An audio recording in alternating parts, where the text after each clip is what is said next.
ಅಯೋಧ್ಯೆಯಲ್ಲಿ ಮರುಕಳಿಸಿದೆ ಗತವೈಭವ. ದೇಗುಲದ ಮೇಲೆ ಇಂದು ಧರ್ಮ ಧ್ವಜ ಹಾರಾಡಲಿದೆ. ಧ್ವಜ ಪ್ರತಿಷ್ಠಾಪನೆ ಮಾಡಲಿದ್ದಾರೆ ಪ್ರಧಾನಮಂತ್ರಿ ನರೇಂದ್ರ ಮೋದಿ ಅವರು. ಅಯೋಧ್ಯೆಯಲ್ಲಿ ಮನೆ ಮಾಡಿದೆ ಈ ಸಂಭ್ರಮ.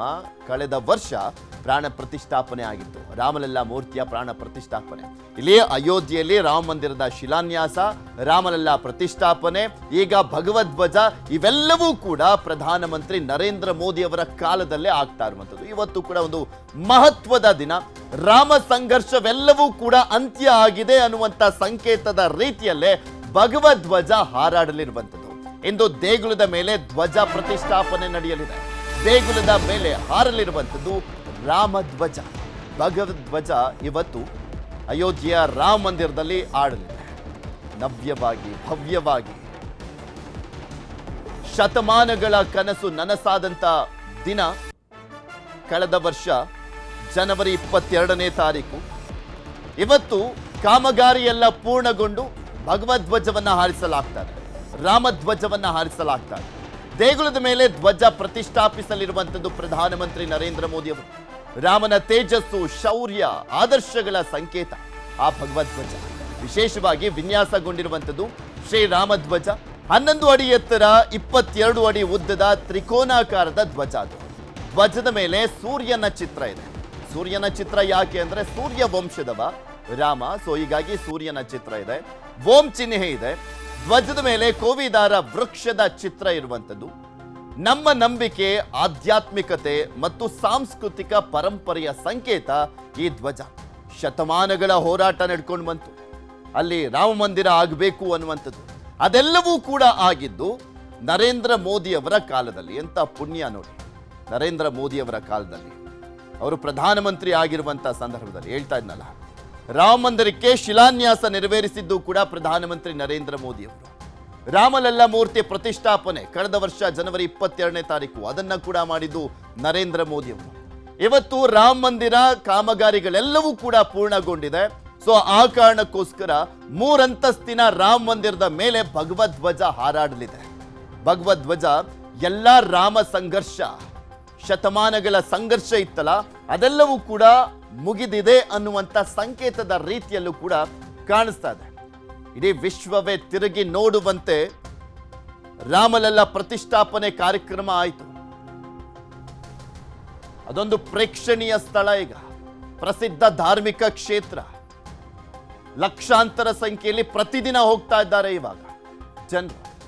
ಅಷ್ಟೇ ಭವ್ಯವಾಗಿ, ದಿವ್ಯವಾಗಿ, ನವ್ಯವಾಗಿ ರಾಮ ಮಂದಿರ ಸಂಪೂರ್ಣವಾಗಿ ಪೂರ್ಣಗೊಂಡಿರುವಂಥದ್ದು. ಅಲ್ಲಿ ಹೋದಂಥ ಸಂದರ್ಭದಲ್ಲಿ ಗೊತ್ತಾಗುತ್ತೆ ಆ ವೈಬ್ ಹೇಗಿದೆ ಅಂತ. ರಾಮ ಮಂದಿರವನ್ನ ಕಣ್ತುಂಬಿಕೊಂಡಂಥ ಸಂದರ್ಭದಲ್ಲಿ ಗೊತ್ತಾಗುತ್ತೆ ಎಷ್ಟು ಅತ್ಯದ್ಭುತವಾಗಿ ಮೂಡಿ ಬಂದಿದೆಯಪ್ಪ ಅಂತ. ಅದೆಲ್ಲವೂ ಕೂಡ ಸಾಕಾರಗೊಂಡಿದ್ದು ನರೇಂದ್ರ ಮೋದಿ ಅವರ ಕಾಲದಲ್ಲಿ. ಇವತ್ತು ಮತ್ತೊಂದು ಮಹತ್ವದ ದಿನ. ಸ್ಪೆಷಲಿ ಇವತ್ತು ಶ್ರೀರಾಮ ಮತ್ತು ಸೀತೆ ಮದುವೆಯಾದ ದಿನ. ಮದುವೆಯಾದ ದಿನದ ಸಂದರ್ಭದಲ್ಲೇ ಭಗವದ್ಧ್ವಜ ರಾಮ ಮಂದಿರದ ಮೇಲೆ ಹಾರಾಡಲಿದೆ. 10 ಅಡಿ ಎತ್ತರ, 20 ಅಡಿ ಉದ್ದದ ಭಗವದ್ಧ್ವಜ ಅದು ರಾಮ ಮಂದಿರದ ಮೇಲೆ ಹಾರಾಡಲಿದೆ. ಗರ್ಭಗುಡಿಯ ತುದಿಯಲ್ಲಿ ಈ ಕೇಸರಿ ಧ್ವಜ ಹಾರಾಡಲಿರುವಂಥದ್ದು. ಅಯೋಧ್ಯೆಯ ಪೂರ್ತಿ ಇವತ್ತು ಹಬ್ಬದ ವಾತಾವರಣ. ಶ್ರೀರಾಮಚಂದ್ರ ಸೀತಾದೇವಿ ವಿವಾಹವಾದ ಮಹತ್ವದ ದಿನದಂದೇ ಭಗವದ್ಧ್ವಜ ಹಾರಾಡಲಿದೆ. ಸಿಖ್ ಗುರು ಅಯೋಧ್ಯೆಯಲ್ಲಿ ಧ್ಯಾನ ಮಾಡಿ ಹುತಾತ್ಮರಾದ ದಿನ ಕೂಡ ಇವತ್ತು. ಮಾರ್ಗಶಿರ ಶುಕ್ರ ಪಕ್ಷದ ಪಂಚಮಿ ದಿನ, ಅಭಿಜಿನ್ ಮುಹೂರ್ತ. ಶ್ರೀರಾಮಚಂದ್ರ ಸೀತಾದೇವಿ ವಿವಾಹವಾದಂಥ ಮಹತ್ವದ ದಿನ ಇವತ್ತು. ಸಿಖ್ ಗುರು ಅಯೋಧ್ಯೆಯಲ್ಲಿ ಧ್ಯಾನ ಮಾಡಿ ಹುತಾತ್ಮರಾದಂಥ ದಿನ. ಹಾಗಾಗಿ ಹಿಂದೆ ಅಯೋಧ್ಯೆ ರಾಮ ಮಂದಿರ ಲೋಕಾರ್ಪಣೆ ಬೆಳಗ್ಗೆ 11:52ರಿಂದ ಮಧ್ಯಾಹ್ನ 12:35 ಧ್ವಜಾರೋಹಣವನ್ನ ನೆರವೇರಿಸಲಾಗುತ್ತೆ ಪ್ರಧಾನಮಂತ್ರಿ ನರೇಂದ್ರ ಮೋದಿ ಅವರಿಂದ. ಅದರ ವಿಶೇಷತೆ ಏನು ಅಂತ ನೋಡ್ತಾ ಹೋದಾದ್ರೆ, 191 ಅಡಿ ಎತ್ತರದ ಅಯೋಧ್ಯೆ ರಾಮ ಮಂದಿರ ಈಗ ನಿರ್ಮಾಣಗೊಂಡಿದೆಯಲ್ಲ, 3 ಅಂತಸ್ತಿನ ರಾಮ ಮಂದಿರ, 191 ಅಡಿ ಎತ್ತರದ ಅಯೋಧ್ಯೆ ರಾಮ ಮಂದಿರ ಅದು. ಗರ್ಭಗುಡಿಯ ತುದಿಯಲ್ಲಿ ಕೇಸರಿ ಧ್ವಜ ಹಾರಾಡಲಿದೆ. 11 ಅಡಿ ಅಗಲ ಇದೆ, 22 ಅಡಿ ಉದ್ದದ ತ್ರಿಕೋನಾಕಾರದ ಧ್ವಜ. ಆ ಧ್ವಜದಲ್ಲಿ ಏನೇನಿದೆ ಅಂತ ನೋಡಿದಾದ್ರೆ ಸೂರ್ಯನ ಚಿತ್ರ ಇದೆ. ನಾನು ಹೇಳಿದ್ನಲ್ಲ, ಸೂರ್ಯನ ಚಿತ್ರ ಯಾಕೆ ಅಂದ್ರೆ ಸೂರ್ಯ ವಂಶಸ್ಥ, ಸೂರ್ಯ ವಂಶದ ಕುಡಿ ರಾಮ.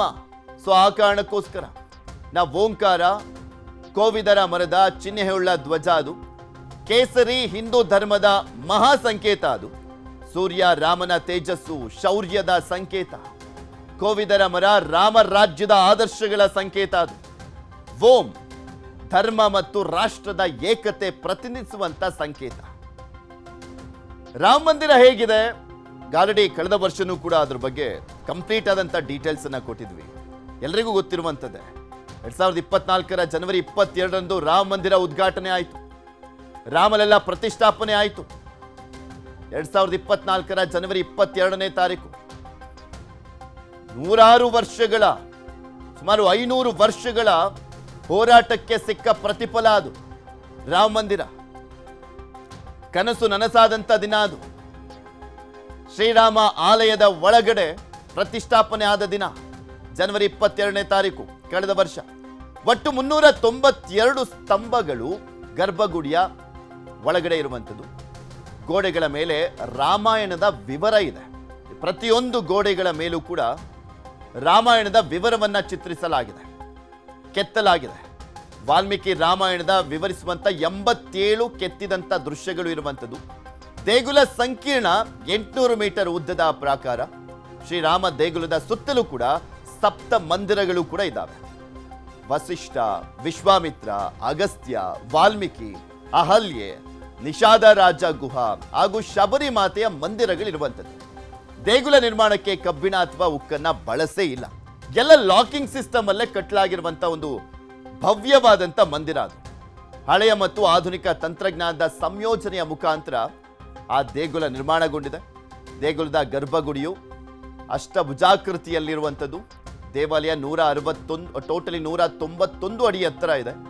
28,000 ಚದರ ಅಡಿ ವಿಸ್ತಾರ ಹೊಂದಿರುವಂಥದ್ದು. ಭಾರತದ ಅತಿ ದೊಡ್ಡ ದೇವಾಲಯಗಳಲ್ಲಿ ಒಂದಾಗಿದೆ. ಅತಿ ಹೆಚ್ಚು ಭಕ್ತರು ಹೋಗುವಂತ ದೇವಾಲಯ ಅದು ರಾಮ ಮಂದಿರ.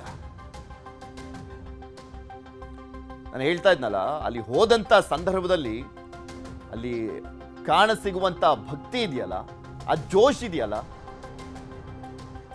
ಆ ನನಸಾದಂತಹ ದಿನ ಇದೆಯಲ್ಲ, ಅದೆಲ್ಲವೂ ಕೂಡ ಕಣ್ಣಿಗೆ ಕಟ್ಟುತ್ತೆ. ಹೋದಂತ ಟೈಮ್ನಲ್ಲಿ ಆ ಮಂದಿರವನ್ನ ನೋಡುವಂತ ಸಂದರ್ಭದಲ್ಲಿ ಇಡೀ ಭಾರತದಲ್ಲೇ ಈ ಕಾಲದಲ್ಲಿ ಕಟ್ಟಿರುವಂತ ಒಂದು ಅತ್ಯದ್ಭುತ ಮಂದಿರ ಅಂತ ಹೇಳಿದ್ರೆ ತಪ್ಪಾಗ್ಲಿಕ್ಕಿಲ್ಲ. ಒಂದೊಂದು ಕಂಬಗಳು ಕೂಡ ಅಷ್ಟೇ ಒಂದೊಂದು ಕಥೆಯನ್ನ ಹೇಳ್ತವೆ ಅಲ್ಲಿ. ಇವತ್ತು ಆ ರಾಮ ಮಂದಿರದ ಮೇಲೆ, 3 ಅಂತಸ್ತಿನ ರಾಮ ಮಂದಿರದ ಮೇಲೆ ಭಗವಧ್ವಜ ಹಾರಾಡಲಿದೆ. ಆಕ್ಚುಲಿ ರಾಮಲೆಲ್ಲ ಪ್ರತಿಷ್ಠಾಪನೆಯ ಸಂದರ್ಭದಲ್ಲಿ ಪೂರ್ಣಗೊಂಡಿರಲಿಲ್ಲ ರಾಮ ಮಂದಿರ. ಫಸ್ಟ್ ಫ್ಲೋರ್ ಮಾತ್ರ ಕಂಪ್ಲೀಟ್ ಆಗಿತ್ತು, ಸೆಕೆಂಡ್ ಮತ್ತು ಥರ್ಡ್ ಫ್ಲೋರ್ ಕಂಪ್ಲೀಟ್ ಆಗಿರಲಿಲ್ಲ. ಈಗ ಆ ಎಲ್ಲ ಕಾಮಗಾರಿಯು ಕೂಡ ಪೂರ್ಣಗೊಂಡಿದೆ.